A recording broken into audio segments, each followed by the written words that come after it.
Okay, class, and welcome back to Module 1, Lesson 2 of the English for Academic and Professional Purposes. Last time na human nato tong Lesson 1 about academic text. So, karon proceed ta with the Lesson 2, which is language use in academic writing. So, mag-start ta sa page 15 sa Module 1 sa ato ang English for Academic and Professional Purposes. So, nakabutang na sa what I need to know, the objectives na kailangan na tumatunan aning a lesson, what's in. So, let's recall about the lesson, the previous video. So, we all know that a well-structured text enables the reader to follow the argument and navigate the text. And also, a clear structure and a logical flow are imperative to a cohesive text. So, di ba? Most academic texts follow established structures such as the three-part essay structure and the IMRAD structure. We need to remember all the time the three-part essay, namely the introduction, the body, and the conclusion, and the IMRAD. So which means introduction, methods, results, and discussions. So these are two types of structure that you're going to use when writing an academic text. So what I know, so before reading the module, you need to answer this first in your activity notebook. So the big notebook that you have. So what I know, your previous knowledge about it. So the direction here is use the given subject and verb in constructing your own sentence. Observe subject-verb agreement in your sentences. You may add S or ES to the verb. Write your answer in your notebook. So i-check dire. You're going to write a sentence using the subject which is here, this one under the subject. You're going to write, umsulat ka og sentence gamit ning subject nga naa diri nga nakalinya. Like for example, United States. Then you're going to use also the verb which is make. Gamito nimo ang verb nga make. So your ang imong subject sa pagsulat karon, like for example in number 1, United States, then imong verb is make. So himuon nimo siya sentence, any sentence nga magamit as long as magamit ng subject nga naa diri gihatag which is ang United States for example, then ang verb which is ang word nga make. So pwede nimo dugangan og S ug ES kay basig himuon nimo siya singular or plural, pwede ra as long as ang root word nagpabilin. Like for example sa verb make, pwede nimo imo og makes. Still the same, the root word is make. So dili lang mausab ang root word, goods to go ta na class. Okay, so you use the following table. Ibuhaton nimo siya nga table dito sa imo ang activity notebook. Ingana gyud siya nga pagkaporma para easy for us to check na imong naansiran. Okay, so yes, you have to copy the table. Then kada isa butangan gyud na siya, kada isa. Sa United States og make na isa ka sentence. Students og Excel, isa ka sentence. English language and health, another sentence. So it's up to you kung saan mo siya paggamit as long as makita ang subject o verb nga gi-provide sa module. Bahalag any form, sa ilang bastos, any form or any topic nga imong wish nga buhaton as long as magamit na siya nga subject o verb na gihatag sa modules. So moving on to the page 17, what's new? So let's move on. So what's new is still activity to be made dito sa inyong activity notebook. Himuon gyapon sa inyong activity notebook, spot the difference. What is the difference in the following pairs of sentences? Explain your answer. Write your answer in your notebook. Sa dako gyapon nga notebook, ansira ni siya. Ang pair 1, na student 1 ug student 2. Ang student 1 ingon check, it was raining cats and dogs. Then ang student number 2, it was raining very heavily. You compare the two and explain the differences between these two statements. Isulat din ninyo sa inyong notebook ang inyong explanation between these two statements. I-compare nimo sila, din i-explain din nimo nganong naglahi sila, di ba? Goods. And pair number 2, so duwa na siya. Duwa imong buhaton ang pair number 1 ug pair number 2. So activity notebook yapon na ninyo siya isulat, class. So next is what is it? What is it? Let's go to the discussion. So I assume nga naansira na ninyo ang duwa, ang what's new o kining what I know. before tamo ani diri sa what is it. Ang pangutana karon, what is an academic language? So, academic language represents the language demands of school academics. Basta gani anything related to school that is automatic to be considered as academics. Automatic at academics basta school. Academic language includes language used in textbooks, in classrooms, on tests, and in each discipline.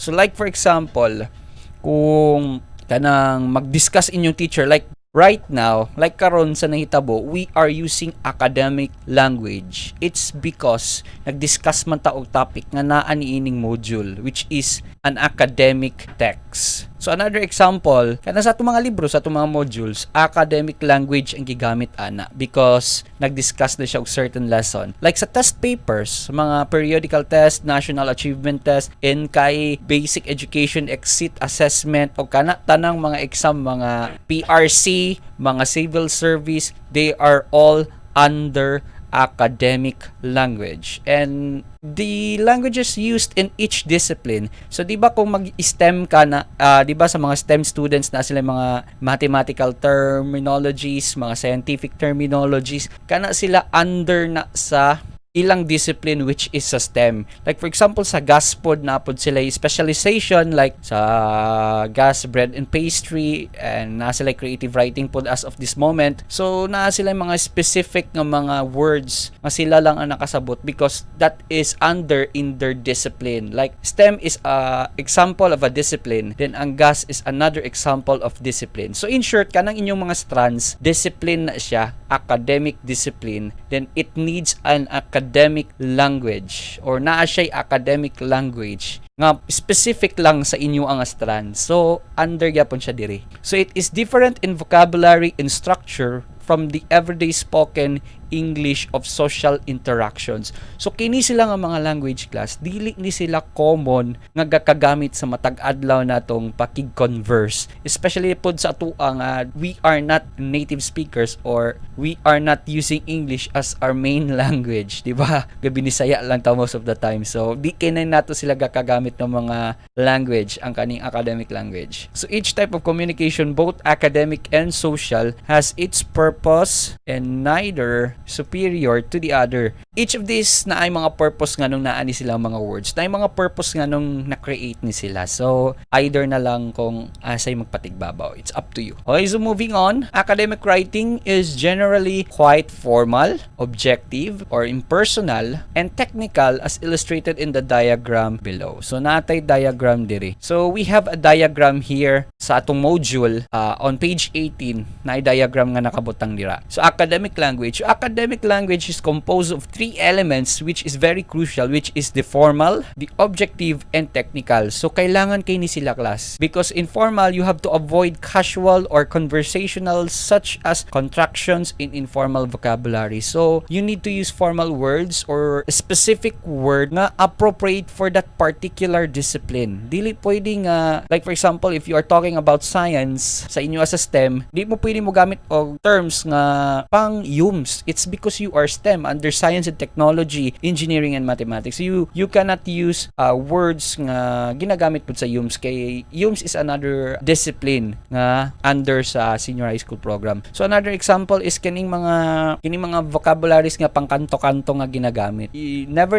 ever use this mga kanto, mga tambay languages in writing an academic text or in an academic language. It's because it's informal. So wala siya sa lugar na gamiton kanang particular nga word. So next is objective. In objective, you have to avoid personal or direct reference to people or feelings. So dili ka pwede mo gamit sa imong personal nga gibati diri. When you are writing an academic text or using an academic language, di mo pwede gamiton ang imong gibati. Nag-strong ka na, dili it pwede, set aside na siya. Kung nakagigamit nga direct reference nga tao or gibati ana nga tao, di gyapon pwede. It's because you need factual information. Kailangan tinuod og nay solid basis ang inyong gamiton nga mga statements when you are using the academic language or kung magsulat mo og academic text. Lastly is technical. Use vocabulary specific to the discipline. So mao na ni akong giingon sa inyo nga kung nag-discuss kag science ug technology, kailangan sad nga imong gamiton nga mga term scientific pod. Dili pwede nga mogamit ka og term or vocabulary dadto sa yums kay science man ang topic, so dili pwede makuha ka dito sa creative writing. So it makes sense. So kailangan you have to use the specific vocabulary sa inyong specific nga strand or discipline. Is that clear? Okay, so furthermore, you can make your writing more formal, objective, and technical by following these examples below. So you're going to read these examples below.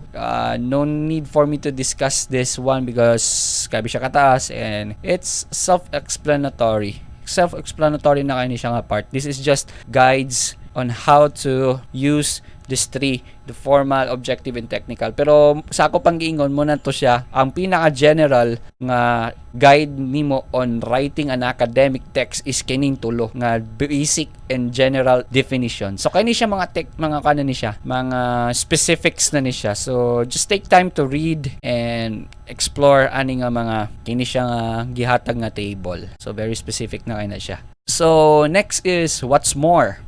We are now moving to what's more on page 20. So let's practice. So the direction is this. What do you think is the most correct answer in the following instances? Write your answer in your notebook. So this time, kini karon diri ma-test ang inyo ang choice of words, the correct choice of words for this activity. Sa ako pang giingon, you write your answer right away in the notebook. Ayaw na kopya ang statement, just write the answer in the notebook. Big notebook yapon na siya, big notebook yapon. So write your answer in the big notebook. Numbers ay nambiri gyapon 1 to 10 para di ta maglibog, no. So in this activity diri ma-check ang inyo ang choice of words kung kabalo ba mo mupili og appropriate word for that statements nga gipanghatag. So this is the time to check kung okay ba inyong diskarte sa pagpili og mga appropriate vocabularies sa inyong mga write-ups, future write-ups, di ba? So next is what I can do. So it is an activity gyapon ni siya activity nga inyong buhaton. So this time it is a sentence construction, so maghimo na mag-sentence diri class. So the direction is transform the simple sentence into compound or complex sentences. Write your answer in your notebook.